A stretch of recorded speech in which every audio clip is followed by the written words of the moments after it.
미국 교육은 한국 교육을 배워야 합니다. 미국이 그런 도태된 교육 방식을 왜 배워야 합니까? 하버드 대학교 회의실.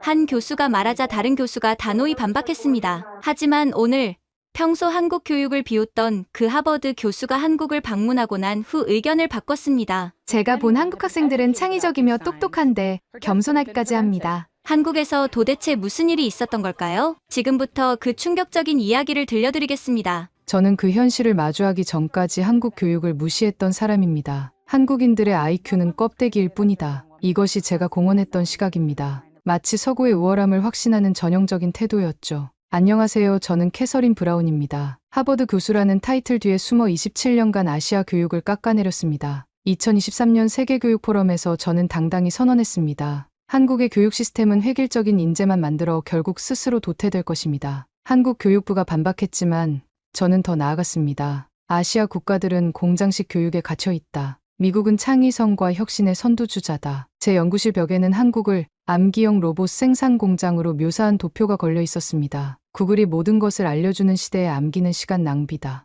이런 발언으로 저는 수천 년의 교육 전통을 가진 문화를 조롱했습니다. 그런 제게 한국에서 예상치 못한 이메일이 왔습니다. 이메일을 열어보고 저는 처음에 번역 오류인 줄 알았습니다.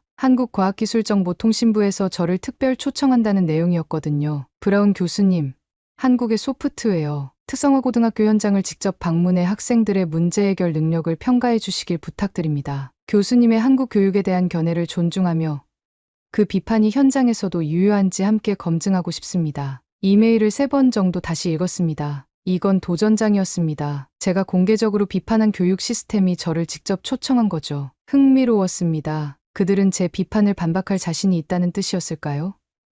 아니면 변화를 위한 자문을 구하는 걸까요? 다음 문단에서 의문이 풀렸습니다. 서울 디지털과학기술고등학교는 정부 주도로 설립된 소프트웨어 특성화 학교로 전통적인 한국 교육 방식과 혁신적 프로젝트 기반 학습을 접목한 새로운 모델입니다. 브라운 교수님께서 언급하신 암기식 교육과는 다른 접근법을 보여드리고 싶습니다. 특히 알고리즘 문제 해결 수업에서 학생들의 창의성을 직접 평가해 주시면 감사하겠습니다. 제 마음속에 작은 호기심이 피어났습니다. 전통적 방식과 혁신적 학습의 접목이라 그게 가능할까요?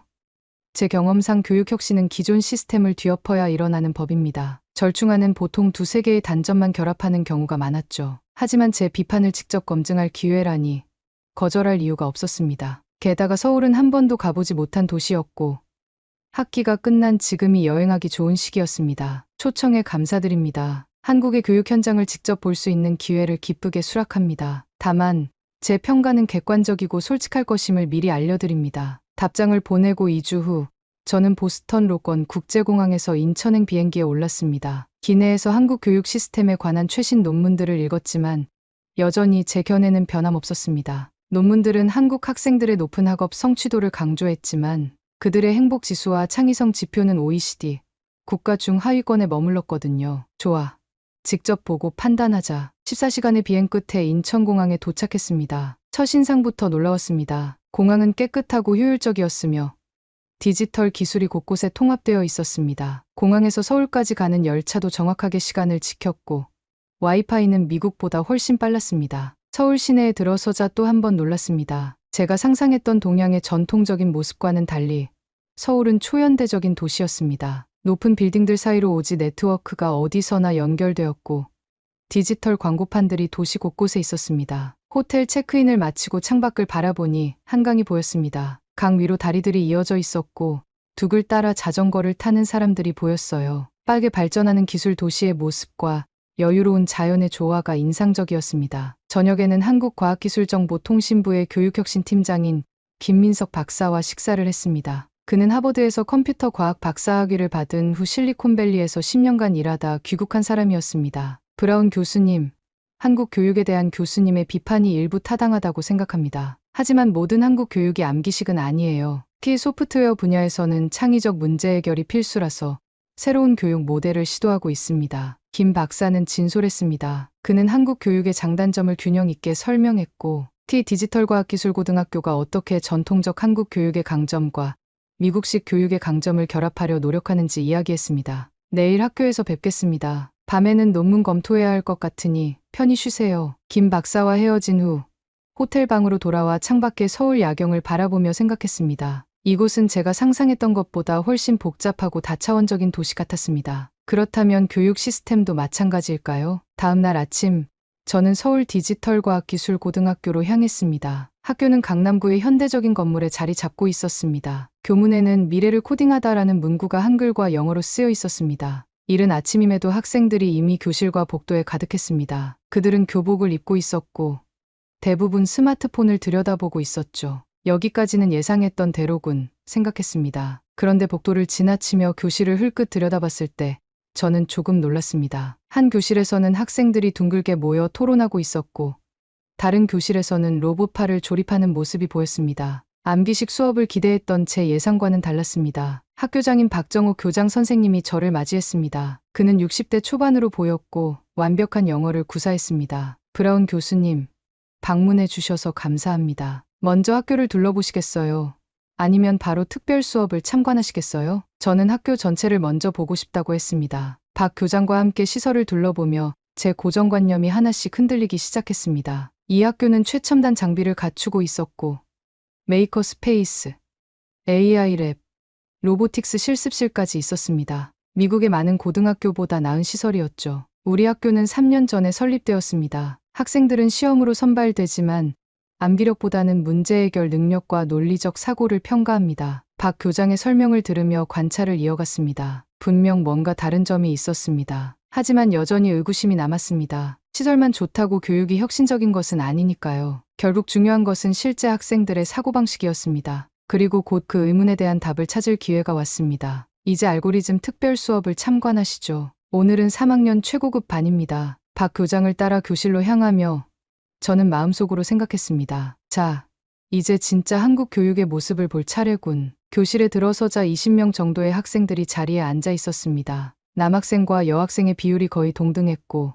다들 저를 보고 일제히 인사했습니다. 안녕하세요, 브라운 교수님. 그들의 영어 발음이 생각보다 명확한 점에 첫 번째 놀라움을 느꼈습니다. 박 교장이 저를 소개했고 바로 수업이 시작되었습니다. 담당 교사는 김태연 선생님이었습니다. 30대 중반으로 보이는 그는 스탠포드에서 컴퓨터 과학을 전공했다고 합니다. 오늘은 특별한 손님이 오셨으니 평소와 조금 다른 방식으로 수업을 진행하겠습니다. 지금까지 배운 알고리즘 지식을 활용해 실제 문제를 해결해 봅시다. 김 선생은 화면에 문제를 띄웠습니다. 자율주행차의 최적 경로 탐색 알고리즘에 관한 것이었습니다. 복잡한 도시 환경에서 다양한 변수를 고려하며 경로를 찾는 문제였죠. 흥미롭군. 대학 학부 수준의 문제인데 학생들은 즉시 노트북을 열고 작업을 시작했습니다. 처음 몇 분간은 교실이 조용했습니다. 그러다 한 학생이 손을 들었습니다. 선생님, 이 문제에서 보행자의 움직임을 예측 가능한 것으로 가정해도 될까요? 아니면 무작위 변수로 처리해야 하나요? 이 질문에 저는 두 번째 놀라움을 느꼈습니다. 단순히 주어진 문제를 풀려는 것이 아니라 문제의 가정과 경계 조건을 명확히 하려는 접근법이었기 때문입니다. 김 선생은 미소를 지었습니다. 좋은 질문입니다. 여러분은 어떻게 생각하나요? 두 가지 접근법의 장단점을 논의해 봅시다. 이어진 토론은 더욱 놀라웠습니다. 학생들은 팀으로 나뉘어 각자의 의견을 제시했고 서로의 아이디어에 질문과 비판을 가했습니다. 이건 제가 상상했던 암기식 수업과는 거리가 멀었습니다. 예측 가능 모델을 사용하면 계산이 단순해지지만 현실을 정확히 반영하지 못합니다. 무작위 변수 모델은 더 현실적이지만 계산량이 기하급수적으로 증가해요. 두 모델을 결합하는 건 어떨까요? 상황에 따라 다른 모델을 적용하는 하이브리드 방식으로요. 학생들의 토론은 30분 동안 계속되었습니다. 그들은 칠판의 다양한 접근법을 도식화했고 각 방식의 시간 복잡도와 공간 복잡도를 계산했습니다. 암기한 공식을 적용하는 것이 아니라 문제의 본질을 이해하고 창의적 해결책을 모색하는 과정이었습니다. 토론이 끝나고 실제 코딩 단계로 넘어갔을 때 또 한 가지 놀라운 점을 발견했습니다. 학생들은 단순히 코드를 작성하는 것이 아니라 먼저 알고리즘의 의사 코드를 작성하고 코드의 효율성과 확장성을 고려했습니다. 이는 하버드 대학원생들도 종종 간과하는 부분이었습니다. 수업 중간에 한 여학생이 특히 제 눈에 띄었습니다. 그녀는 자리 뒤쪽에 앉아 있었고 토론에는 적극적으로 참여하지 않았지만 가끔 던지는 질문이나 의견은 문제의 핵심을 정확히 짚었습니다. 그녀의 노트북 화면에는 다른 학생들과는 다른 접근법의 코드가 보였습니다. 수업이 끝나갈 무렵 김 선생님이 학생들에게 과제를 내줬습니다. 다음 수업까지 여러분이 선택한 알고리즘의 최종 버전을 구현해 오세요. 단 한 가지 조건이 있습니다. 알고리즘 효율성을 10% 이상 개선해야 합니다. 수업이 끝나고 학생들이 교실을 나갈 때 저는 김 선생님에게 물었습니다. 인상적인 수업이었습니다. 이게 평소 수업 방식인가요? 아니면 오늘 특별히 준비한 건가요? 김 선생님은 웃으며 대답했습니다. 사실 오늘은 평소보다 제가 덜 개입했습니다. 브라운 교수님께 학생들의 실제 사고 과정을 보여드리고 싶었거든요. 그는 이어서 학교의 교육 철학을 설명했습니다. 우리는 암기와 창의성이 대립된다고 생각하지 않습니다. 오히려 상호보완적이라고 봅니다. 핵심 알고리즘과 자료 구조에 대한 탄탄한 기본 지식이 있어야 창의적 문제 해결이 가능하니까요. 우리는 학생들에게 기초를 확실히 가르친 후 그것을 다양한 상황에 적용하고 변형하는 능력을 훈련합니다. 이 말은 제가 오랫동안 주장해온 것과 일부 일치했지만 동시에 제 비판의 핵심을 무너뜨리는 것이기도 했습니다. 저는 항상 아시아 교육이 기초 지식 암기에만 초점을 맞춘다고 비판해왔으니까요. 방금 전 수업에서 뒤쪽에 앉아있던 여학생이 눈에 띄었습니다. 특별한 학생인가요? 김 선생님의 표정이 밝아졌습니다. 아, 최지훈 학생이요? 네, 그녀는 특별합니다. 겉으로는 조용하지만 문제를 바라보는 시각이 독특해요. 특히 최적화 문제에서는 놀라운 직관을 보여줍니다. 그날 저녁 호텔로 돌아와 창밖의 서울 야경을 바라보며 생각에 잠겼습니다. 오늘 경험한 수업은 제가 상상했던 한국 교육의 모습과 달랐습니다. 물론 하루 관찰로 전체를 판단할 수는 없지만 분명 제 고정관념의 첫 번째 균열이 생긴 것 같았습니다. 학생들의 토론 과정, 문제에 대한 다각적 접근법, 비판적 사고 능력, 이런 것들은 암기식 교육으로는 설명할 수 없는 부분이었습니다. 그리고 그 조용한 여학생, 최지윤. 김 선생님의 표정과 말투로 봐서 그녀에 대해 더 알아볼 필요가 있을 것 같았습니다. 내일은 어떤 놀라움이 기다리고 있을까? 서울의 밤하늘을 바라보며 저는 내일의 수업을 기대하는 저 자신을 발견했습니다. 이런 감정은 오랜만이었습니다. 저는 교육자로서 항상 배움의 자세를 유지해야 한다고 가르쳐왔지만 한국 교육에 대해서는 이미 결론을 내린 상태였으니까요. 어쩌면 제가 배울 것이 있을지도 모른다는 생각이 들었습니다. 다음 날 아침, 저는 학교에 일찍 도착했습니다. 오늘은 알고리즘 심화 수업이 있었고 김 선생님은 제게 특별한 제안을 했습니다. 브라운 교수님, 오늘은 직접 학생들에게 문제를 내주시면 어떨까요? 하버드에서 사용하시는 도전적인 문제 중 하나를 선택해 주시면 우리 학생들이 어떻게 접근하는지 관찰하실 수 있을 겁니다. 흥미로운 제안이었습니다. 저는 평소 하버드 학부 3학년 수업에서 사용하는 알고리즘 최적화 문제 중 하나를 선택했습니다. 비교적 어려운 문제였지만 한국의 최고 특성화고라면 도전해볼 만하다고 생각했죠. 교실에 들어서자 어제와 같은 학생들이 자리에 앉아 있었습니다. 그리고 뒷자리에 어제 눈여겨봤던 그 여학생도 보였습니다. 최지윤 학생이었죠. 오늘은 그녀를 좀 더 자세히 관찰했습니다. 키는 보통 정도였고 단정한 포니테일 헤어스타일의 안경을 쓰고 있었습니다. 다른 학생들과 달리 그녀의 책상은 완벽하게 정돈되어 있었고 노트에는 색깔별로 구분된 메모가 가득했습니다. 표정은 차분했지만 눈빛은 날카로웠습니다. 안녕하세요, 학생 여러분. 오늘은 제가 하버드 대학에서 사용하는 문제를 하나 준비해왔습니다. 저는 화면에 문제를 띄웠습니다. 대규모 데이터셋에서 패턴을 찾아내는 알고리즘 설계 문제였습니다. 학생들은 즉시 노트북을 열고 분석을 시작했습니다. 이 문제는 쉽지 않습니다. 하버드 학부생들도 대부분 일주일 정도 고민하는 문제죠. 오늘은 접근 방법을 토론하는 것만으로도 충분합니다. 그러나 10분도 지나지 않아 한 학생이 손을 들었습니다. 교수님, 이 문제가 NP 컴플리트 문제인가요? 만약 그렇다면 근사 알고리즘을 설계하는 게 맞을 것 같은데요. 뛰어난 질문이었습니다. 저는 고개를 끄덕였습니다. 정확한 관찰입니다. 이 문제는 실제로 NP 컴플리트 문제의 변형입니다. 완벽한 해결책보다는 효율적인 근사 알고리즘을 찾는 것이 중요하죠. 학생들은 팀을 이루어 토론을 시작했습니다. 대부분의 팀이 기존 알고리즘을 변형하는 접근법을 취했고 화이트보드에 아이디어를 적어가며 열띤 논의를 이어갔습니다. 그런데 최지윤 학생만 혼자 조용히 노트북에 무언가를 입력하고 있었습니다. 그녀에게 다가가 물었습니다. 팀으로 작업하지 않나요? 그녀는 조금 놀란 듯 고개를 들었습니다.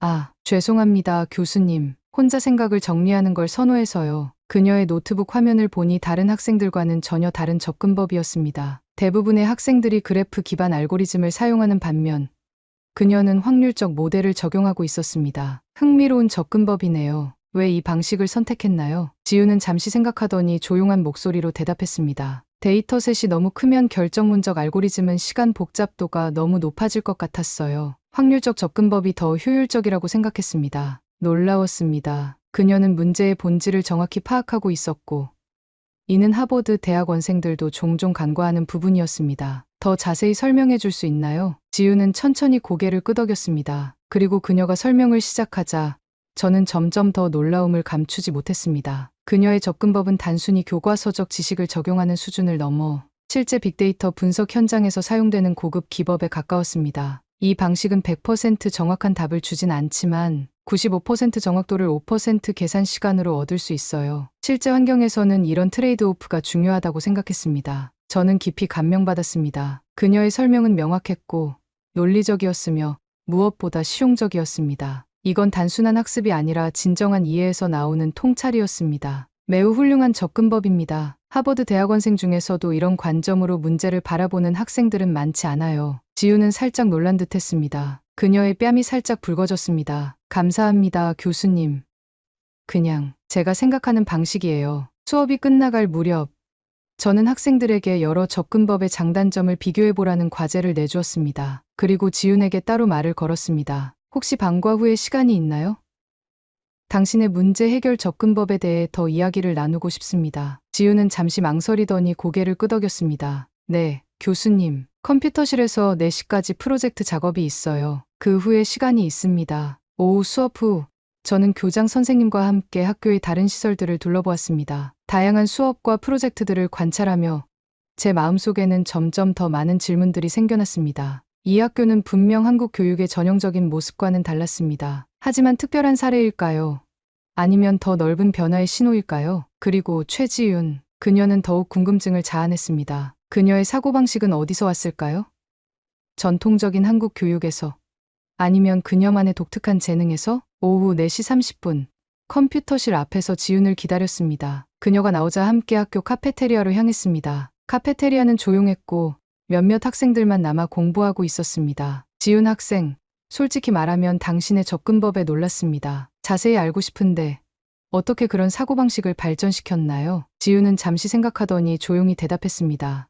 저는 문제를 다른 각도에서 보는 걸 좋아해요. 하나의 정답만 찾기보다는 여러 가능한 해결책과 그 장단점을 생각하는 편이에요. 그녀의 노트북을 열자 화면에는 복잡한 코드와 다이어그램이 보였습니다. 그것은 오늘 제가 낸 문제의 3가지 다른 해결 방법이었습니다. 3가지 접근법을 모두 구현해 봤어요. 각각 다른 상황에서 최적화될 수 있거든요. 저는 감탄했습니다. 이건 단순한 학교 과제를 넘어선 연구자의 태도였습니다. 우리의 대화는 계속되었고 지윤에 대해 점점 더 많은 것을 알게 되었습니다. 그녀는 특별한 영재 교육을 받은 적이 없었고 부모님은 평범한 회사원이었습니다. 그녀의 독특한 사고방식은 어떤 특별한 교육 프로그램이 아닌 그녀 자신의 호기심과 끊임없는 질문에서 비롯된 것 같았습니다. 저는 항상 왜라는 질문을 좋아했어요. 알고리즘이 작동하는 이유, 특정 방식이 효율적인 이유, 단순히 어떻게 하는지가 아니라 왜 그렇게 하는지 이해하고 싶었거든요. 이 대화는 제 마음속에 새로운 질문들을 불러일으켰습니다. 한국 교육에 대한 제 비판의 핵심은 왜가 아닌 어떻게에 초점을 맞춘다는 것이었는데 지우는 정반대의 접근법을 취하고 있었습니다. 대화를 마치고 헤어질 때 지우는 제게 수줍게 물었습니다. 내일 제가 알고리즘 대회를 위해 준비한 특별 프로젝트가 있는데 혹시 피드백을 주실 수 있을까요, 교수님? 저는 미소 지으며 대답했습니다. 물론이죠. 기대하고 있겠습니다. 호텔로 돌아오는 길에 저는 계속해서 지윤과의 대화를 떠올렸습니다. 그녀는 분명 특별했지만 김 선생님과 박 교장, 선생님의 말로는 이 학교에는 그녀 같은 학생들이 더 있다고 했습니다. 이것이 만약 사실이라면 제가 한국 교육에 대해 완전히 잘못 이해하고 있었던 걸까요? 내일 지윤의 프로젝트를 보면 더 많은 것을 알 수 있을 것 같았습니다. 제 직감은 그녀가 분명 무언가 놀라운 것을 보여줄 거라고 말하고 있었습니다. 다음 날 아침, 저는 특별한 기대감을 안고 학교에 도착했습니다. 오늘은 지윤의 프로젝트를 볼 수 있다고 했으니까요. 교실에 들어서자 김 선생님이 반갑게 맞아주었습니다. 브라운 교수님, 오늘은 특별한 날입니다. 3학년 학생들이 알고리즘 대회를 위해 준비한 프로젝트 발표가 있어요. 교실은 평소와 달리 학생들의 흥분으로 가득했습니다. 총 10개 팀이 발표할 예정이었고 각 팀은 실제 산업 현장의 문제를 선택해 해결책을 제시하는 것이었습니다. 발표는 순서대로 진행되었고 학생들의 수준이 매우 높다는 것을 다시 한번 확인할 수 있었습니다. 8번째 팀의 발표가 끝나고 김 선생님이 다음 발표자를 호명했습니다. 다음은 최지윤 학생입니다. 지윤 학생은 혼자서 프로젝트를 진행했네요. 지윤이 앞으로 나왔습니다. 그녀는 여전히 조용했지만 눈빛은 어제보다 더 자신감에 차 있었습니다. 그녀가 화면에 프로젝트 제목을 띄웠습니다. 양자 컴퓨팅 환경에서의 효율적인 데이터 암호화 알고리즘. 순간 제 심장이 빠르게 뛰기 시작했습니다. 이건 단순한 고등학생 프로젝트 주제가 아니었습니다. 현재 컴퓨터 과학 분야에서 가장 첨단의 연구 주제 중 하나였죠. 현재 사용되는 대부분의 암호화 알고리즘은 양자 컴퓨터의 등장으로 취약해질 가능성이 높습니다. 저는 이 문제에 대응할 수 있는 새로운 접근법을 제안하고자 합니다. 지윤의 발표는 놀라울 정도로 명확하고 체계적이었습니다. 그녀는 먼저 기존 암호화 시스템의 한계점을 분석하고 양자 컴퓨팅의 기본 원리를 간략히 설명했습니다. 그리고 그녀만의 독특한 알고리즘을 제시했습니다. 저는 점점 더 집중하게 되었습니다. 그녀가 설명하는 접근법은 제가 하버드에서 연구 중인 주제와 밀접하게 연관되어 있었기 때문입니다. 사실 저희 연구팀은 지난 2년간 이 문제에 대한 해결책을 찾기 위해 노력해왔지만 아직 완벽한 돌파구를 찾지 못했습니다. 제 알고리즘의 핵심은 세 가지 다른 수학적 구조를 결합하는 것입니다. 지우는 칠판에 세 가지 서로 다른 수식을 적었습니다. 첫 번째는 격자 기반 암호화, 두 번째는 해시 함수의 변형, 세 번째는 제가 한 번도 보지 못한 새로운 접근법이었습니다.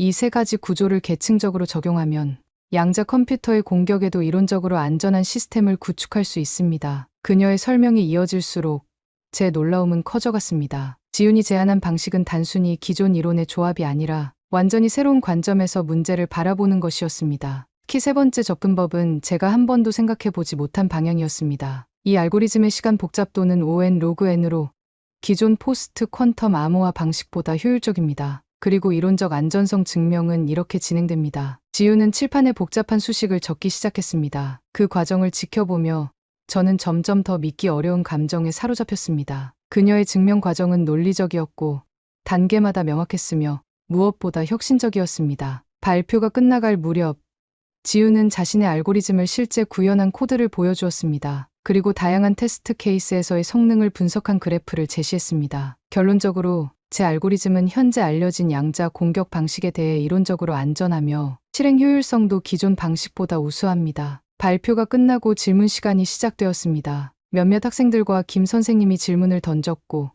지윤은 모든 질문에 명확하게 답변했습니다. 그러나 저는 아직도 충격에서 벗어나지 못한 상태였습니다. 교실이 조용해졌을 때 제가 마침내 입을 열었습니다. 지윤 학생, 한 가지 질문이 있습니다. 지윤은 고개를 끄덕였습니다. 당신이 제안한 세 번째 접근법, 특히 이 부분. 저는 칠판의 한 수식을 가리켰습니다. 이것이 숄의 알고리즘에 대한 방어 메커니즘을 제공한다고 했는데 어떻게 그런 결론에 도달했나요? 이것은 강한 도전이었습니다. 숄의 알고리즘은 양자 컴퓨터가 기존 암호화 시스템을 깨는 데 사용될 수 있는 알고리즘으로 이에 대한 완벽한 방어책은 아직 학계에서도 확립되지 않았기 때문입니다. 지윤은 잠시 생각하더니 다시 칠판으로 가서 새로운 수식을 적기 시작했습니다. 숄의 알고리즘이 효과적인 이유는 주기 찾기 문제를 양자, 풀이의 변환을 통해 효율적으로 해결할 수 있기 때문입니다. 하지만 제 접근법에서는 주기성 자체를 제거합니다. 그녀는 수식을 하나씩 전개하며 설명을 이어갔습니다. 그리고 마침내 증명을 완성했을 때 저는 완전히 사로잡혔습니다. 그녀의 접근법은 양자 컴퓨팅의 근본적인 원리를 이용해 양자 공격 자체를 무력화하는 방식이었습니다. 이건 단순한 방어가 아니라 게임의 규칙 자체를 바꾸는 것이었습니다. 완벽합니다. 저도 모르게 그 말이 입에서 튀어나왔습니다. 교실은 조용했고 모든 학생들이 우리의 대화에 집중하고 있었습니다. 지윤 학생, 당신의 접근법은 혁신적입니다. 사실 저희 하버드 연구팀도 2년 동안 이 문제에 매달려 왔지만 이런 해결책은 생각해내지 못했습니다. 교실에 작은 웅성거림이 퍼졌습니다. 지윤은 살짝 놀란 표정이었습니다. 정말요? 제 아이디어가 도움이 될 수 있을까요? 도움이 되다니요.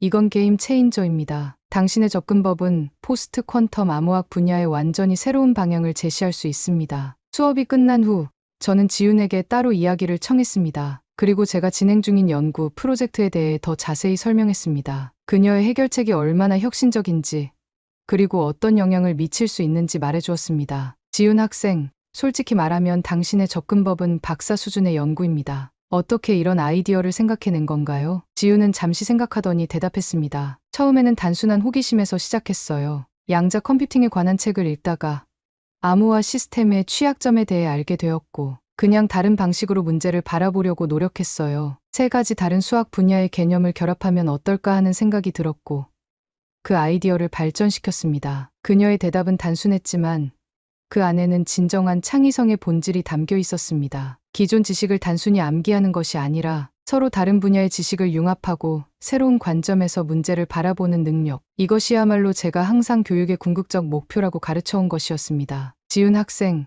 당신의 연구를 논문으로 발전시켜 학술지에 제출해봐야 합니다. 제가 공동 저자로 참여에 도움을 줄 수 있을 것 같네요. 지훈의 눈이 커졌습니다. 정말요? 하지만 저는 아직 고등학생인데 과학에는 나이 제한이 없습니다. 중요한 것은 아이디어의 가치죠. 그날 저녁 호텔로 돌아와 지훈의 발표 내용을 다시 검토했습니다. 그녀의 접근법은 더 살펴볼수록 더욱 놀라웠습니다. 이건 단순한 학생 프로젝트가 아니라 진정한 과학적 돌파구였습니다. 저는 하버드의 동료 교수에게 이메일을 보냈습니다. 지훈의 아이디어를 간략히 설명하고 이것이 우리 연구에 어떤 의미를 가질 수 있는지 물었습니다. 그리고 밤늦게 받은 답장에는 놀라움과 흥분이 가득했습니다. 캐서린, 이 접근법이 정말 작동한다면 우리가 2년간 풀지 못했던 문제의 해결책을 찾은 거야. 그 학생을 즉시 우리 프로그램에 초청해야 해. 창밖의 서울 야경을 바라보며 저는 깊은 생각에 잠겼습니다. 제가 한국 교육에 대해 얼마나 편협한 시각을 가지고 있었는지, 그리고 무엇보다 한 명의 학생을 통해 제 고정관념이 얼마나 완전히 무너졌는지 깨달았습니다. 지훈의 성취는 단순한 암기식 교육으로는 설명할 수 없는 것이었습니다. 그것은 깊은 이해, 창의적 사고,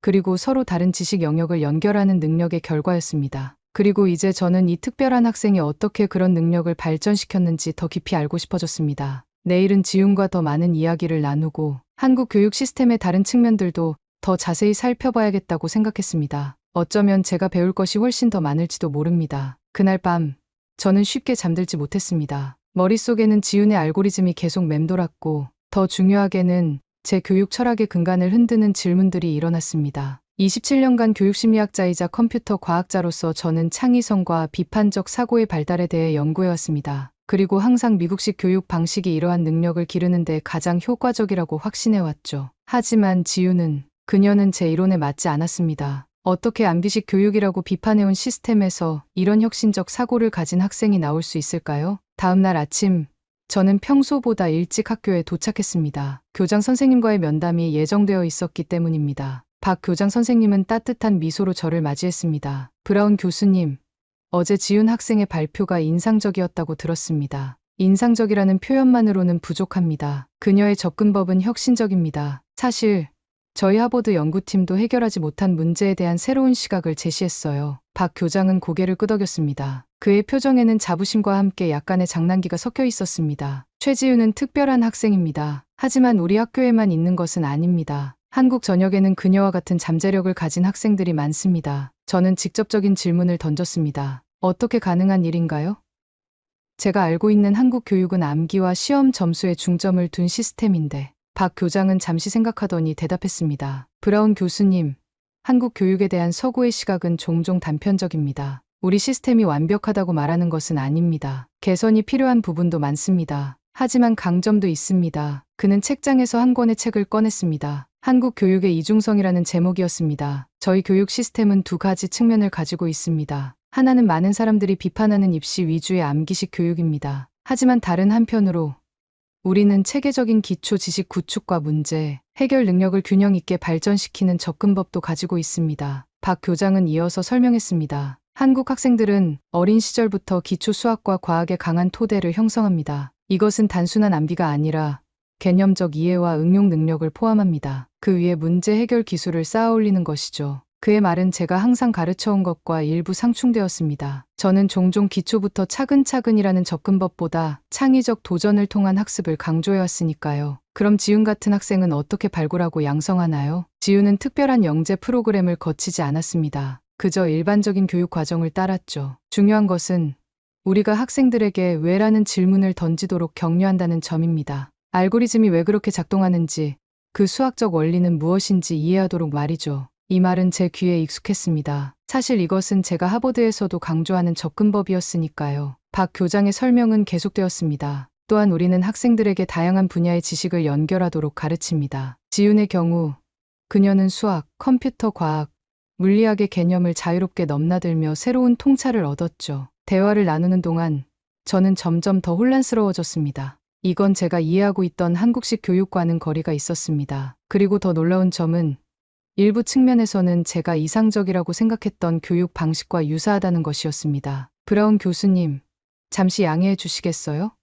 지훈이 도착했네요. 어제 교수님이 그녀의 연구에 관심을 보이셨다고 들었습니다. 박 교장의 말에 고개를 돌리자 문 앞에 지훈이 서 있었습니다. 오늘도 단정한 교복 차림이었지만 어제보다 더 자신감 있어 보였습니다. 안녕하세요, 교수님, 교장 선생님. 지훈아, 어제 내 발표가 브라운 교수님께 깊은 인상을 주었다고 들었단다. 교수님과 더 이야기를 나눌 기회가 있어서 다행이구나. 지훈은 수줍게 미소 지었습니다. 감사합니다. 사실 어제 교수님께서 말씀하신 논문 공동 저술에 대해 더 자세히 듣고 싶어 왔어요. 우리는 함께 학교 도서관으로 이동했습니다. 조용한 공간에서 지훈과 마주 앉아 저는 그녀의 연구를 더 깊이 이해하고자 했습니다. 지훈 학생, 어제 당신의 알고리즘에 대해 계속 생각해봤어요. 정말 혁신적입니다. 어떻게 이런 접근법을 생각해낸 건지 더 자세히 설명해 줄 수 있나요? 지훈은 노트북을 열고 자신의 연구 노트를 보여주었습니다. 그 노트는 저를 다시 한번 놀라게 했습니다. 체계적으로 정리된 메모,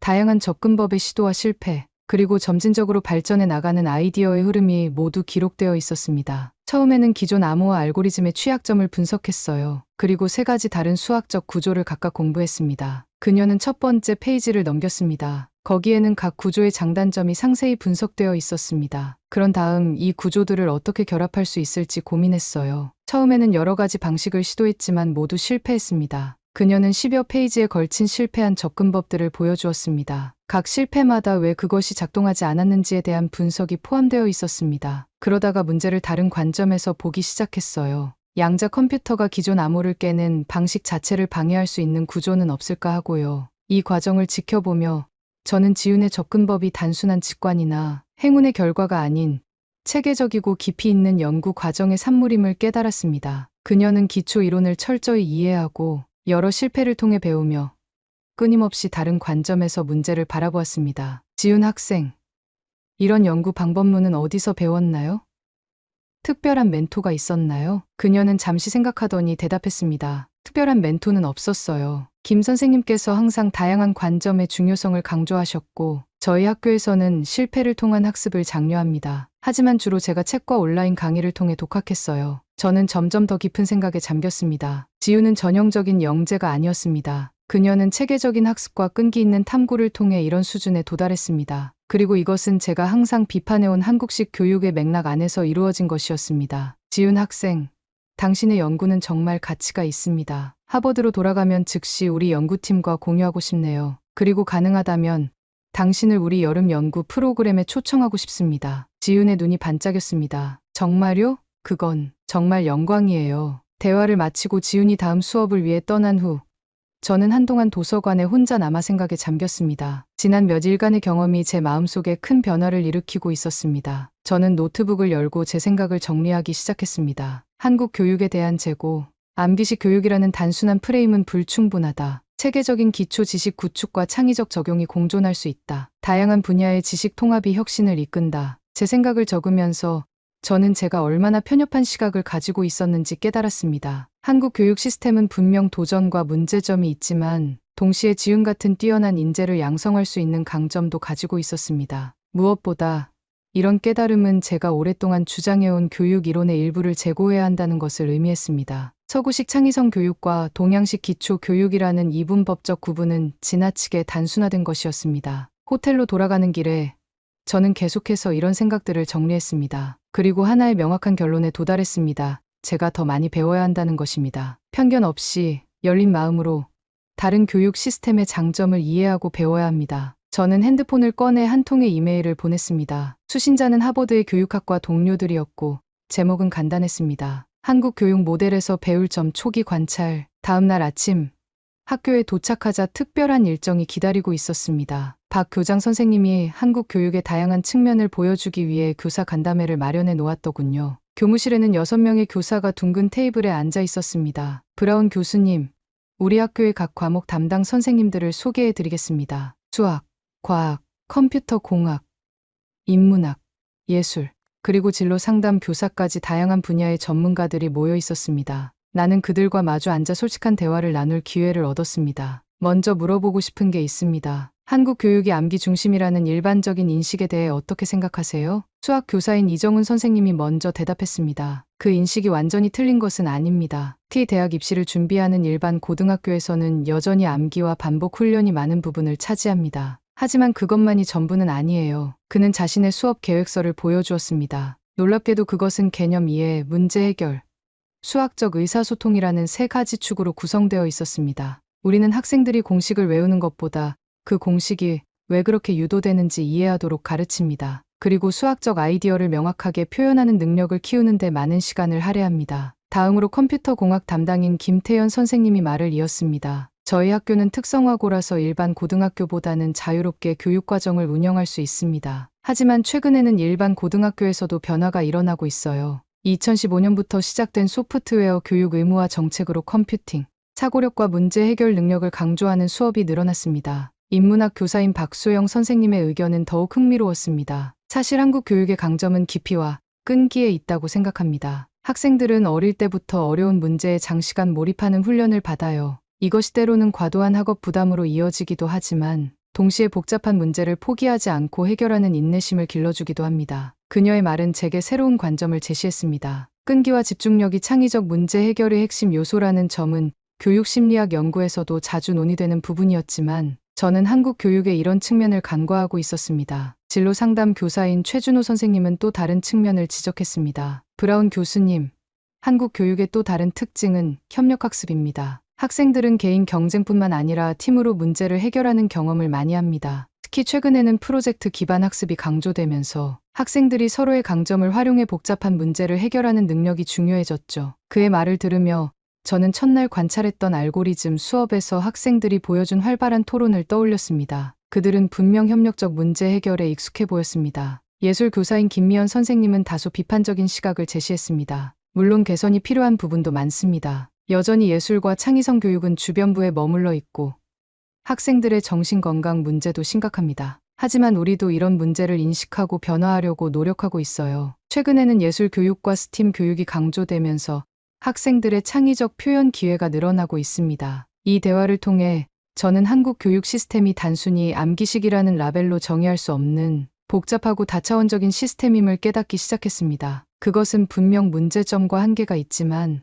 동시에 지훈 같은 뛰어난 학생을 길러낼 수 있는 독특한 강점도 가지고 있었습니다. 대화가 더 깊어지면서 저는 더 구체적인 질문을 던졌습니다. 최지훈 학생 같은 뛰어난 인재가 어떻게 발굴되고 양성되는지 궁금합니다. 특별한 영재 교육 프로그램이 있나요? 박 교장이 대답했습니다. 물론 한국에도 영재 교육 프로그램이 있습니다. 하지만 지훈이는 특별한 영재 교육을 받지 않았어요. 그녀의 능력은 우리 학교의 일반 교육 과정 내에서 발견되고 발전되었습니다. 이정훈 선생님이 덧붙였습니다. 저희가 지훈 학생에게 특별히 한 것은 그녀의 호기심을 존중하고 더 깊은 탐구를 장려한 것뿐입니다. 그녀가 어떤 주제에 관심을 보이면 추가 자료를 제공하고 질문에 성실히 답변해 주었죠. 그리고 실패해도 괜찮다는 안전한 환경을 만들어 주었습니다. 김태연 선생님은 구체적인 사례를 들었습니다. 작년에 지훈이 양자 컴퓨팅에 관심을 보였을 때 저는 그녀에게 몇 권의 책을 추천해 주었습니다. 그리고 한 달 후 그녀는 제게 찾아와 책의 내용에 대해 질문했죠. 저는 그 질문에 답하는 것이 아니라 함께 답을 찾아가는 방식으로 대화했습니다. 이런 과정이 지훈의 독립적인 연구 능력을 발전시켰다고 생각합니다. 이 말은 제게 큰 울림을 주었습니다. 함께 답을 찾아가는 접근법은 제가 하버드에서도 강조하는 교육 방식이었으니까요. 어쩌면 우리의 교육 철학은 표면적 차이 아래 많은 공통점을 가지고 있을 수도 있다는 생각이 들었습니다. 진로 상담 교사인 최준호 선생님이 재미있는 관점을 제시했습니다. 사실 지훈이의 성공에는 한국적 요소와 서구적 요소가 모두 기여했다고 봅니다. 한국적 요소는 기초 지식을 체계적으로 습득하는 끈기와 노력이고 서구적 요소는 질문하고 도전하는 태도죠. 지훈이는 이 두 가지를 균형 있게 발전시켰기 때문에 뛰어난 성과를 낼 수 있었습니다. 이 말은 제게 새로운 통찰을 주었습니다. 어쩌면 교육의 미래는 동서양의 이분법적 구분이 아니라 다양한 접근법의 장점을 통합하는 데 있을 수도 있겠다는 생각이 들었습니다. 대화를 마무리하며 저는 한 가지 더 질문했습니다. 마지막으로 한국 교육의 가장 큰 도전과 앞으로의 방향에 대해 어떻게 생각하시나요? 박 교장 선생님이 깊은 생각에 잠긴 표정으로 대답했습니다. 우리의 가장 큰 도전은 균형입니다. 체계적인 기초교육의 강점을 유지하면서도 학생들의 창의성과 자율성을 어떻게 더 발전시킬 것인가 하는 문제죠. 그리고 입시 위주의 경쟁적 환경에서 학생들의 정신적 웰빙을 어떻게 보장할 것인가 하는 문제도 있습니다. 그는 잠시 생각하더니 계속 말했습니다. 하지만 우리는 변화하고 있습니다. 최근의 교육개혁은 암기식 학습에서 벗어나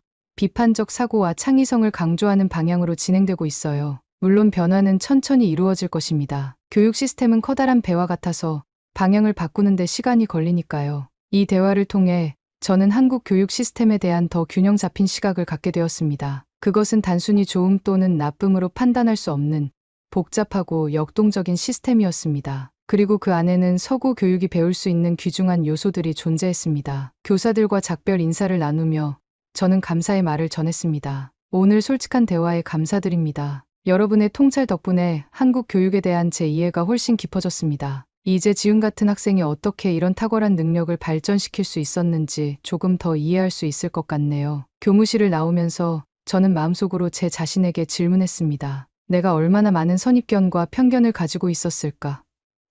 그리고 이제 어떻게 나의 교육 철학을 재고해야 할까? 이런 질문들과 함께 저는 지훈의 배경과 성장 과정에 대해 더 알아보기로 마음먹었습니다. 그녀의 이야기는 분명 교육의 본질에 대한 중요한 통찰을 제공할 것이기 때문입니다. 열정의 기록, 지훈의 숨겨진 여정. 그날 오후, 저는 지훈과의 심층 인터뷰 시간을 가졌습니다. 학교 도서관의 조용한 스터디룸에서 저는 그녀의 성장 과정과 학습, 여정에 대해 더 자세히 알아보고 싶었습니다. 지훈 학생, 당신의 성장 배경에 대해 좀 더 이야기해 줄 수 있을까요? 언제부터 수학과 컴퓨터 과학에 관심을 갖기 시작했나요? 지훈은 잠시 생각하더니 대답했습니다. 사실 저는 특별히 영재 교육을 받거나 어릴 때부터 천재성을 보인 적은 없어요. 초등학교 때는 그냥 평범한 학생이었습니다. 그녀는 자신의 스마트폰을 꺼내 사진 한 장을 보여주었습니다. 초등학교 시절의 단체 사진이었고 앞줄에 앉아 수줍게 웃고 있는 어린 지훈의 모습이 보였습니다. 중학교 2학년 때 처음으로 프로그래밍을 접했어요. 학교에서 진행한 소프트웨어 교육 특강이었는데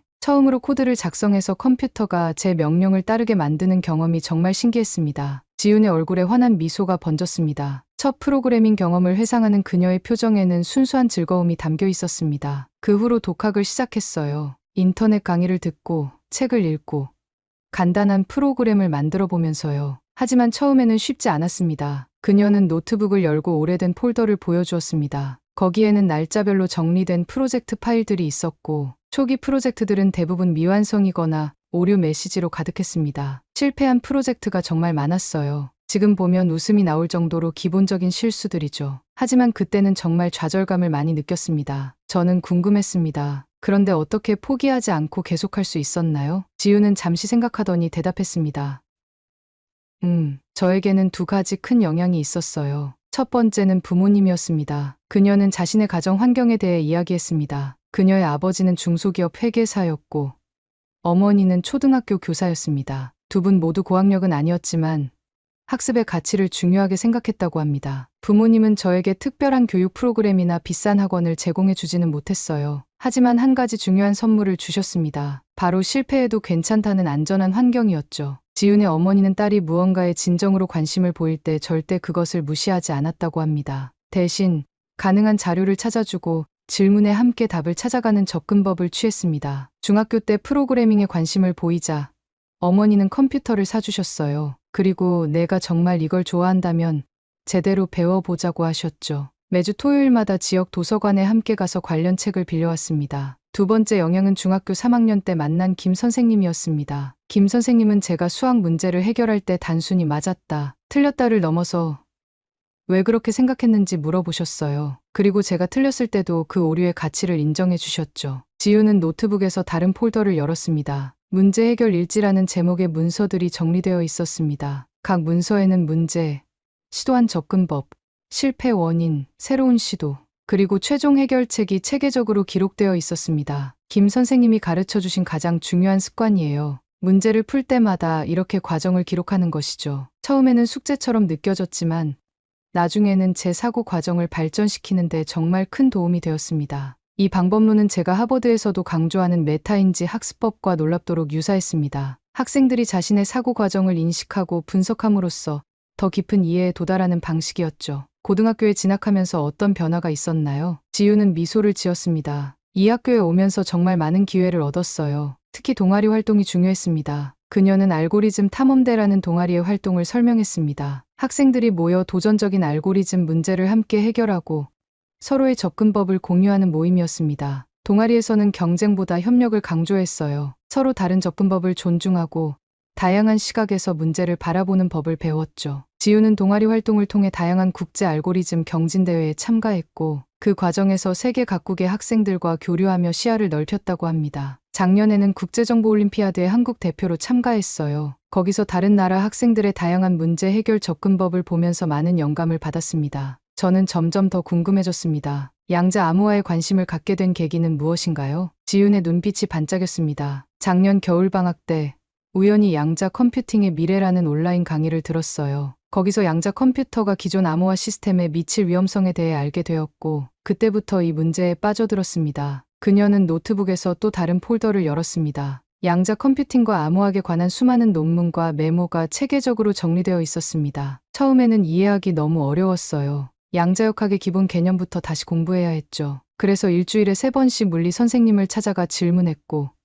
인터넷에서 관련 강의를 찾아 들었습니다. 지윤의 이야기를 들으며 저는 그녀의 학습 여정이 얼마나 체계적이고 끈기 있게 진행되었는지 깨달았습니다. 이것은 단순한 재능이나 우연의 결과가 아니라 깊은 호기심과 체계적인 접근법의 산물이었습니다. 이런 연구를 하면서 가장 큰 어려움은 무엇이었나요? 지윤은 잠시 생각하더니 대답했습니다. 가장 어려웠던 건 실패의 연속이었어요. 처음에 생각했던 접근법이 모두 실패했을 때 정말 좌절감을 느꼈습니다. 한 달 동안 매일 밤 고민했는데도 해결책을 찾지 못했을 때는 포기하고 싶다는 생각도 들었어요. 그녀는 노트를 넘겨 실패 일지라는 제목의 페이지를 보여주었습니다. 거기에는 시도했던 다양한 접근법과 그 한계점이 상세히 기록되어 있었습니다. 하지만 제가 배운 것은 실패가 사실은 성공으로 가는 길이라는 거예요. 각각의 실패를 통해 이 방법은 안 된다는 것을 배울 수 있었고 그것이 결국 올바른 방향을 찾는 데 도움이 되었습니다. 이 말은 제게 깊은 울림을 주었습니다. 실패를 두려워하지 않고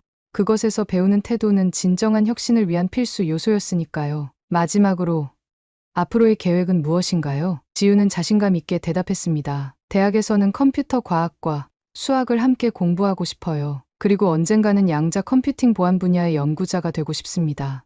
누구나 안전하게 사용할 수 있는 암호화 시스템을 개발하는 것이 제 꿈이에요. 그녀의 꿈은 단순히 개인적인 성취를 넘어 사회에 기여하고자 하는 바람을 담고 있었습니다. 인터뷰를 마치며 저는 지윤에게 한 가지 더 질문했습니다. 하버드 여름 연구 프로그램 참가에 대해 어떻게 생각하나요? 지윤의 눈이 반짝였습니다. 정말 영광이고 기대돼요. 다른 나라 학생들과 함께 연구하면서 새로운 시각을 배우고 싶습니다. 그리고 제 연구가 실제로 가치가 있는지 검증받고 싶어요. 대화를 마치고 호텔로 돌아오는 길에 저는 지윤의 이야기를 계속 생각했습니다. 그녀의 여정은 천재성의 갑작스러운 발현이 아니라 끈기 있는 노력과 체계적인 학습, 그리고 실패를 두려워하지 않는 태도의 결과였습니다. 그리고 더 중요한 것은 그녀의 성장을 지원한 환경이었습니다. 실패를 허용하는 부모님, 사고 과정을 중시하는 교사, 협력을 강조하는 교육 문화, 이런 요소들이 복합적으로 작용하여 지윤이라는 탁월한 인재를 길러낸 것입니다. 이제 저는 한국 교육 시스템에 대한 제 인식을 완전히 재고해야 한다는 것을 깨달았습니다. 그것은 단순히 암기식이라는 라벨로 정의할 수 없는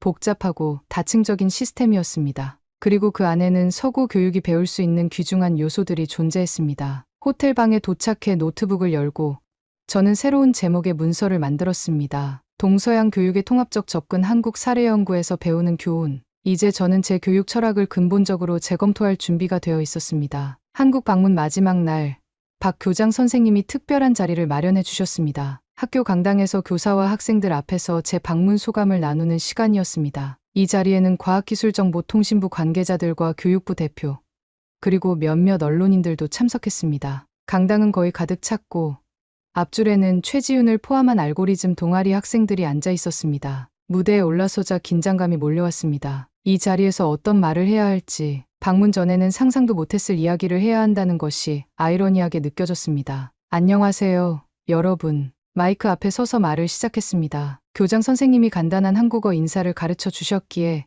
용기를 내어 시도해 보았습니다. 안녕하세요, 반갑습니다. 서툰 발음이었지만 강당에서는 따뜻한 박수가 터져 나왔습니다. 그 응원에 힘입어 말을 이어갔습니다. 먼저 이 학교를 방문할 기회를 주신 모든 분들께 감사드립니다. 특히 박 교장 선생님과 김 선생님, 그리고 모든 교사와 학생들이 보여준 환대에 진심으로 감사드립니다. 저는 잠시 말을 멈추고 청중을 둘러보았습니다. 이제 가장 중요한 이야기를 할 시간이었습니다. 솔직히 말씀드리면 저는 한국에 오기 전에 이미 한국 교육에 대한 선입견을 가지고 있었습니다. 강당이 조용해졌습니다. 모두가 제 다음 말을 기다리고 있었습니다. 저는 그동안 공개적으로 한국을 포함한 아시아 교육 시스템이 암기와 반복, 훈련에 지나치게 의존한다고 비판해왔습니다. 창의적 사고와 혁신보다는 표준화된 시험 점수를 중시한다고 말해왔죠. 약간의 웅성거림이 강당에 퍼졌습니다. 저는 깊게 숨을 들이마시고 계속했습니다. 하지만 이곳에서 보낸 일주일은 제 인식을 완전히 바꿔놓았습니다. 저는 여러분의 교육 시스템이 단순히 암기식이라는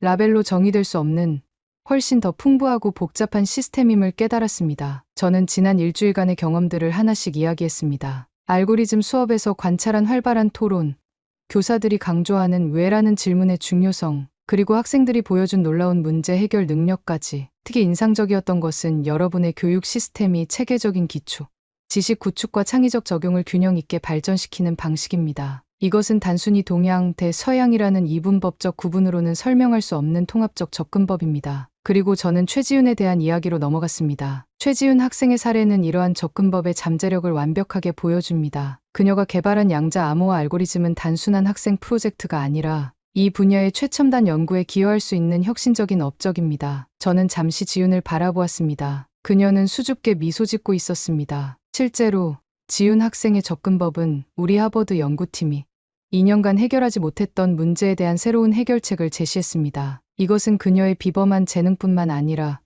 그런 재능을 길러낸 교육 환경의 우수성을 증명하는 것입니다. 이 말에 청중들 사이에서 놀라움과 자부심이 섞인 반응이 일어났습니다. 아마도 하버드 교수가 그들의 학생과 교육 시스템을 이렇게 공개적으로 칭찬할 것이라고는 예상하지 못했을 것입니다. 지난 일주일간의 경험을 통해 저는 제 자신의 교육 철학을 재고해야 한다는 것을 깨달았습니다. 특히 다음 3가지 측면에서요. 저는 슬라이드를 넘겨 3가지 요점을 보여주었습니다. 첫째, 창의성은 공허한 공간에서 나오지 않습니다. 그것은 탄탄한 기초 지식 위에서 발전합니다. 한국 교육이 기초 지식의 체계적 습득을 강조하는 것은 오히려 창의적 도약의 발판이 될 수 있습니다. 둘째, 끈기와 회복 탄력성은 창의적 성취의 핵심 요소입니다. 지윤 학생의 사례에서 보듯이 실패를 두려워하지 않고 지속적으로 도전하는 자세는 혁신적 해결책을 찾는 데 필수적입니다. 셋째, 교육은 문화적 맥락에서 이해되어야 합니다. 서구의 교육 모델이 모든 상황에 최적인 것은 아닙니다. 우리는 다양한 교육 전통에서 배우고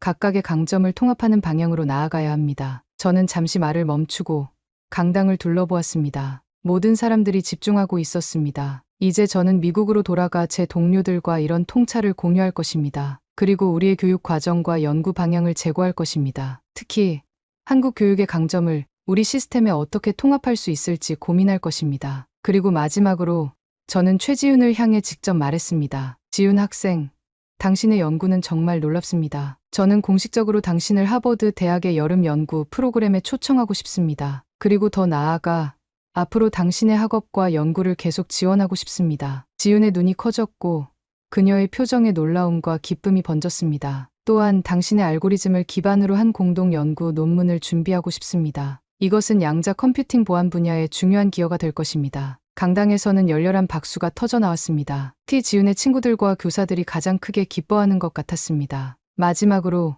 이번 방문을 통해 제가 깨달은 가장 중요한 교훈을 나누고 싶습니다. 진정한 교육자는 항상 배우는 자세를 유지해야 한다는 것입니다. 저는 하버드 교수로서 여러분에게 가르치러 왔지만 오히려 여러분에게서 더 많은 것을 배웠습니다. 이것이 교육의 아름다움이 아닐까요? 발표를 마치자 모두가 일어나 뜨거운 박수를 보내주었습니다. 박 교장 선생님이 단상으로 올라와 제 손을 잡았습니다. 브라운 교수님, 진심 어린 말씀 감사합니다. 저희도 교수님으로부터 많이 배웠습니다. 이것이 단순한 방문이 아닌 진정한 교육적 교류의 시작이 되기를 바랍니다. 발표 후 많은 학생들과 교사들이 다가와 대화를 나누었습니다. 특히 기억에 남는 것은 한 교사의 말이었습니다. 교수님, 한국 교육을 객관적으로 평가해 주셔서 감사합니다. 우리도 개선할 점이 많다는 것을 알고 있습니다. 하지만 외부에서는 종종 우리의 약점만 부각되곤 했죠. 오늘 교수님께서 우리의 강점도 인정해 주셔서 정말 의미가 있었습니다. 마지막으로 지윤이 조용히 다가왔습니다. 교수님, 정말 감사합니다. 하버드 연구 프로그램은 제게 큰 기회가 될 것 같아요. 그리고 교수님의 말씀처럼 저도 항상 배우는 자세를 잃지 않도록 노력하겠습니다. 저는 미소를 지으며 대답했습니다. 지윤, 오히려 내가 고마워해야 할 것 같아. 내 연구는 우리에게 새로운 관점을 제시했어. 그리고 앞으로의 협력이 기대돼. 그날 저녁, 호텔 방에서 짐을 싸며 저는 이번 여행이 제 교육자로서의 여정에 얼마나 중요한 전환점이 되었는지 깨달았습니다. 27년간의 교육 철학이 일주일 만에 크게 변화한 것입니다. 창밖으로 서울의 밤 풍경을 마지막으로 바라보며 저는 노트북을 열고 짧은 이메일을 작성했습니다. 수신자는 하버드 교육대학원 학장이었습니다. 존경하는 학장님께 한국 방문을 마치고 중요한 제안을 드리고 싶습니다. 우리 대학원에 동서양 교육통합연구센터를 설립하는 것이 어떨까요? 이번 방문을 통해 얻은 통찰력을 바탕으로 다양한 교육 전통의 강점을 연구하고 통합하는 플랫폼이 필요하다고 생각합니다. 자세한 제안서는 귀국 후 준비하겠습니다. 캐서린 브라운 드림. 이메일을 보내고 창밖을 다시 바라보니 서울의 밤하늘에 별들이 반짝이고 있었습니다. 그것은 마치 새로운 가능성의 시작을 알리는 것 같았습니다. 보스턴 로건 국제공항에 도착했을 때 저는 출국할 때와는 완전히 다른 사람이 된 듯한 느낌이었습니다. 눈앞에 펼쳐진 보스턴의 친숙한 풍경은 같았지만 제가 세상을 바라보는 렌즈가 바뀌어 있었습니다. 하버드 캠퍼스로 돌아오자마자 저는 교육대학원 학장과의 긴급 미팅을 요청했습니다. 다행히도 그는 제 이메일에 큰 관심을 보였고 바로 다음 날 만남이 성사되었습니다. 캐서린, 귀국을 환영하네. 이메일에서 언급한 동서양 교육통합센터에 대해 더 자세히 들어보고 싶어. 저는 한국에서의 경험, 특히 최지윤의 사례를 중심으로 제 생각을 설명했습니다. 학장의 표정은 점점 더 관심으로 가득 차갔습니다. 흥미롭군. 특히 체계적인 기초 지식 구축과 창의적 적용의 균형에 대한 부분이 인상적이야. 센터 설립 제안서를 공식적으로 제출해보게. 이사회에 적극 추천하겠네. 그 주에 저는 연구실에 틀어박혀 제안서를 작성했습니다. 그리고 동시에 지윤의 알고리즘을 기반으로 한 연구 논문 초안도 준비했습니다. 제 연구팀 학생들은 처음에는 고등학생의 연구에 회의적이었지만 알고리즘을 검토한 후에는 모두 그 혁신성에 감탄했습니다. 교수님, 이 접근법은 정말 새롭습니다. 우리가 지금까지 시도하지 않았던 방향이에요. 다음 달, 저는 창의적 문제 해결 수업의 커리큘럼을 전면 개편했습니다. 기존의 자유로운 토론 중심에서 체계적인 기초 지식 습득과 다양한 접근법, 탐색을 균형 있게 포함하는 방식으로 변경했습니다. 특히 실패 일지를 도입하여 학생들이 자신의 시도와 실패를 체계적으로 기록하고 분석하도록 했습니다. 첫 수업 날, 저는 학생들에게 새로운 접근법을 설명했습니다. 이번 학기부터 우리는 조금 다른 방식으로 수업을 진행할 겁니다. 창의성은 공허한 공간에서 나오지 않습니다. 그것은 탄탄한 기초 지식과 체계적인 접근법에서 비롯됩니다. 일부 학생들은 혼란스러워 보였습니다. 하버드 학생들은 자유로운 토론과 개방적 접근법에 익숙했기 때문입니다. 왜 갑자기 더 구조화된 방식으로 바꾸시는 건가요? 이전 방식이 하버드의 강점 아니었나요? 저는 미소 지으며 한국에서의 경험을 간략히 공유했습니다. 최근 한국 방문에서 저는 중요한 교훈을 얻었습니다. 진정한 창의성은 자유로운 사고만으로는 충분하지 않습니다. 그것은 체계적인 지식 기반과 끈기 있는 탐구 과정을 통해 발전합니다. 그리고 저는 지윤의 이야기를 들려주었습니다. 어떻게 그녀가 체계적인 접근법과 끈기 있는 노력을 통해 세계적 수준의 연구 성과를 이루어냈는지, 그리고 그 과정에서 실패 일지가 어떤 역할을 했는지 설명했습니다. 이번 학기 동안 여러분은 단순히 창의적인 아이디어를 내는 것뿐만 아니라 그 아이디어를 체계적으로 발전시키고 검증하는 방법을 배울 것입니다. 그리고 무엇보다 실패를 두려워하지 않고 그것에서 배우는 법을 익힐 것입니다. 학기가 진행되면서 학생들은 점차 새로운 접근법에 적응해 갔습니다. 특히 실패 일지는 예상보다 큰 효과를 보였습니다. 학생들은 자신의 시도와 실패를 기록하면서 더 깊은 이해와 효과적인 문제 해결 전략을 발전시켜 나갔습니다. 한 학생은 학기 중간 피드백에서 이렇게 적었습니다. 처음에는 구조화된 접근법이 창의성을 제한할까봐 걱정했습니다. 하지만 지금은 오히려 더 자유롭게 생각할 수 있게 되었다고 느낍니다. 탄탄한 기초가 있으니 더 멀리 도약할 수 있게 된 것 같아요. 2개월 후, 지윤과 공동으로 작성한 논문이 세계적인 암호학 저널에 제출되었습니다. 예비 심사에서 심사위원들은 이 접근법의 혁신성을 높이 평가했고 몇 가지 수정을 거친 후 출판이 확정되었습니다. 같은 시기, 동서양 교육통합연구센터 설립 제안이 하버드 이사회의 승인을 받았습니다. 이 센터는 다양한 교육 전통의 강점을 연구하고 글로벌 교육 혁신을 위한 통합적 접근법을 개발하는 것을 목표로 했습니다. 센터의 첫 번째 프로젝트는 글로벌 교육 혁신 사례 연구 시리즈였고 그 첫 번째 사례로 한국의 소프트웨어 특성화 고등학교가 선정되었습니다. 이를 위해 제 연구팀은 한국교육부와 긴밀히 협력하기 시작했습니다. 여름이 되어 지윤은 하버드 여름 연구 프로그램에 참가하기 위해 보스턴에 도착했습니다. 그녀를 캠퍼스에서 처음 만났을 때 서울에서 봤던 수줍은 고등학생과는 달리 더욱 자신감 있고 성숙해진 모습이었습니다. 지윤, 하버드에 온 것을 환영해. 여기서의 경험이 너에게 값진 기회가 되길 바래. 그녀는 밝게 미소 지었습니다. 초대해 주셔서 감사합니다, 교수님. 여기서 많이 배우고 성장하고 싶어요. 8주간의 여름 프로그램 동안 지윤은 제 연구팀과 함께 양자 암호화 알고리즘을 더욱 발전시켰습니다. 그녀의 접근법은 미국 국립표준기술연구소의 주목을 받기도 했고, 향후 포스트 퀀텀 암호화 표준 개발에 중요한 참고 자료가 될 가능성이 있었습니다. 프로그램이 끝나갈 무렵, 저는 지윤에게 물었습니다. 하버드에서의 경험은 어땠어? 앞으로의 계획은 무엇이니? 지윤은 잠시 생각하더니 대답했습니다. 정말 많이 배웠어요. 특히 다양한 배경을 가진 학생들과 교류하면서 새로운 관점을 얻었습니다. 앞으로는 한국으로 돌아가 대학에 진학할 계획이에요. 그리고 나중에 박사 과정은 해외에서 공부하고 싶습니다. 하버드에 지원할 생각은 없니? 지윤은 미소 지으며 대답했습니다. 물론 하버드는 꿈의 학교죠. 하지만 저는 먼저 한국에서 학부 과정을 마치고 싶어요. 그동안 교수님과 계속 연구 협력을 이어가고 싶고요. 그리고 언젠가는 한국과 미국 사이의 교육 교류에 기여하고 싶습니다. 그녀의 말에서 저는 미래를 위한 비전과 확신을 느낄 수 있었습니다. 그리고 그것은 동서양 교육의 장점을 통합하는 새로운 접근법의 가능성을 상징하는 것 같았습니다. 가을 학기가 시작되고 제 수업과 연구 방향은 완전히 바뀌었습니다. 더 이상 서구식 창의성과 동양식 암기라는 이분법적 구분은 없었습니다. 대신 체계적 지식, 끈기 있는 탐구, 그리고 창의적 도전을 균형 있게 강조하는 통합적 접근법을 추구했습니다. 교육심리학학회의 연례 컨퍼런스에서 저는 기조 연설자로 초청받았습니다. 주제는 글로벌 교육혁신 동서양 접근법의 통합이었습니다. 연단에 올라 청중을 바라보며 저는 한국 방문이 제 교육관을 어떻게 변화시켰는지, 그리고 그것이 하버드의 교육과 연구에 어떤 영향을 미쳤는지 이야기했습니다. 교육의 미래는 어느 한 전통이나 접근법의 우월성을 주장하는 데 있지 않습니다. 그것은 다양한 전통에서 배우고 각각의 강점을 통합하는 데 있습니다. 한국에서의 경험을 통해 저는 우리가 서로에게서 얼마나 많은 것을 배울 수 있는지 깨달았습니다. 연설을 마치고 강당을 나서는 길에 한 동료 교수가 다가와 말했습니다. 캐서린, 놀라운 변화야. 이전에 너라면 아시아 교육 모델의 장점을 인정하기 어려웠을 텐데. 저는 미소를 지으며 대답했습니다. 가끔은 자신의 편견을 인정하고 새로운 관점을 받아들이는 것이 가장 큰 성장을 가져다 주는 것 같아. 나는 한국에서 그것을 배웠지. 그리고 그날 저녁, 저는 지윤에게 이메일을 보냈습니다. 우리의 논문이 정식으로 출판 승인을 받았다는 소식과 함께 다음 여름에 다시 하버드에서 연구할 기회가 있다는 제안을 전했습니다. 그녀의 답장은 빠르게 도착했습니다. 교수님, 좋은 소식 감사합니다.